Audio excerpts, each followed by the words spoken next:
Hello, this is Todd Luck, and this is an unboxing and review of the Power Rangers Ninja Steel Training Mode figures. Specifically, we'll be looking at the Pink Rangers Training Mode figure.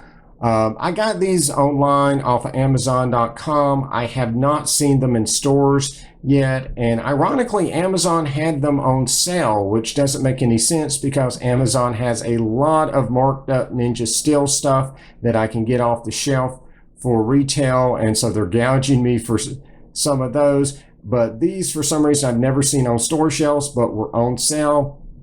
Doesn't matter if it makes sense. I took advantage of it, and so I have all three of them that currently exist. We have Yellow Ranger, Red Ranger, and Pink Ranger. The other half of the team has not come out yet, and I don't know when or if it will.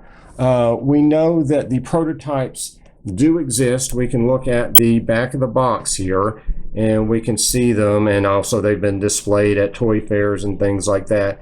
So I would say they will probably come out, but I don't know when, and I don't know what type of packaging, because one of the draws to me for this was that we get a shot from the show of the actors who play the Rangers. And I don't know how often this has been done. I've never seen it before, but I haven't really been into collecting Power Rangers that much over the years. So if this has been done before, let me know in the comments. But I just thought this was really cool to actually get a picture of the actor on the packaging.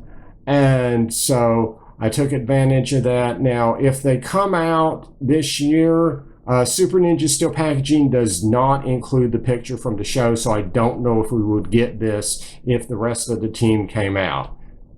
So without further ado, let's go ahead and open up Sarah's figure here. I do have an extra of Pink Rangers because I got one to open and one for investment's sake. Since the figures are harder to find, I figure maybe they might go up. We'll just see. If not, no hard feelings. I am stuck with a Dino Charge Pink Ranger that is worth less than retail, so, you know, sometimes you get stuck with a figure you don't want, and then sometimes you get a figure that's worth several times more than what you paid for. So, all right, just cutting along the plastic. The packaging is really standard among the different figures here. So basically you just cut the tape and then you pull the card from the back here, and you'll be able to slide the card in and out of the packaging here. Forgot one last piece of tape right at the top here.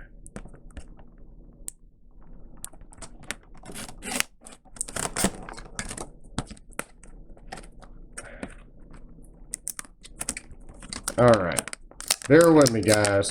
All right, here we go. Now we have cut all the tape, and we are going to take the card out, and it's going to slide right back in if I want to store her like that or display her back, inside of the packaging. Or, this makes a cool display piece by itself too. So you just take Sarah out here, and so she is in her little plastic here. Oh, okay, I just launched her weapon right at you. Sorry about that. And apologize for the crackling of the plastic. But all right, so Sarah is out of her packaging. All right, let's take a look at the articulation we get with these figures. So the head does rotate, and they do a pretty good job of, making it look like they're wearing a hood, but you can still, rotate the figure, and it still looks right. Sometimes that's kind of tricky to do with figures. Sometimes, with a hood, it'll look just really weird or something. Nothing in the waist, and we can bend the arms. Oh, she's got a communicator on her wrist. That's a nice touch. The wrist doesn't move. She can move her arms up and down, side to side. All right, so she's got pretty standard articulation for this line. She can sit. You know, the knees move, the legs move, nothing at the feet. So pretty much what we've come to anticipate from this line. So as you can see, she stands just fine on her own. She comes with 2 accessories. She comes with this little claw weapon. And the guys, they actually come with a similar weapon, but it has a knife on it. But hers is a claw, you know, it might be used for, you know, attacking the enemy or climbing a wall or something like that. And she holds onto it very well. This is much more secure than I found on the other figures I've looked at. So she has a very secure grip on her claw. And she comes with this, and I don't actually know what to call this. I'm sure it has a name, but so let's see how this fits in her hand. And wow, what? This is like actually really secure in her hand as well. So these are actually, she's got a much better grip on her accessories than I've seen with the other figures.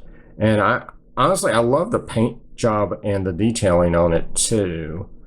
You know, I don't know if the camera is able to pick it up, but it, you know, there's some nice textures and detail on here as well.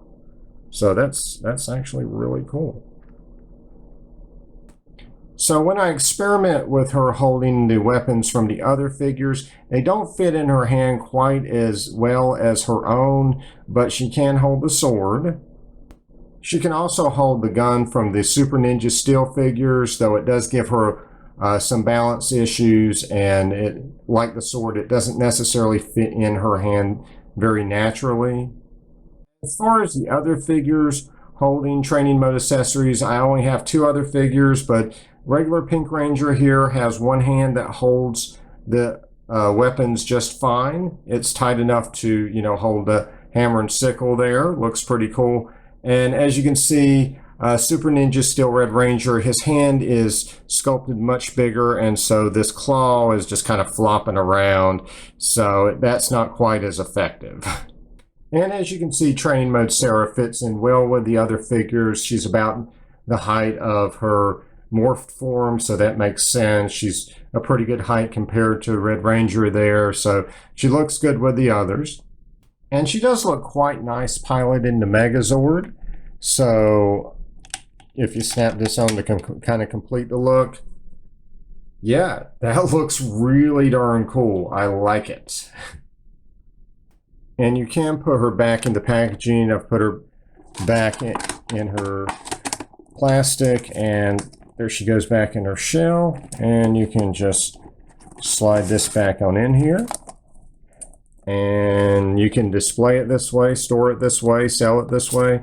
It's just a really, really nice option to be able to do this without having to damage this card back. So I really appreciate the kind of collector-friendly type of packaging they put these figures in.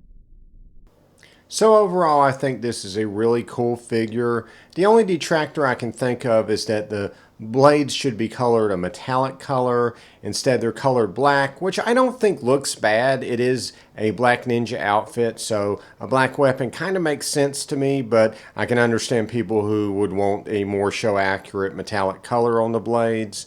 But overall, it's a great figure. I really hope they come out with the rest of the team. I know a lot of people are going to be wanting to collect all 6 of these, so I hope all 6 come out. But I highly recommend picking these up if you're interested. Cool figure. And that's it. Like and subscribe for more videos. And until next time, may the power protect you.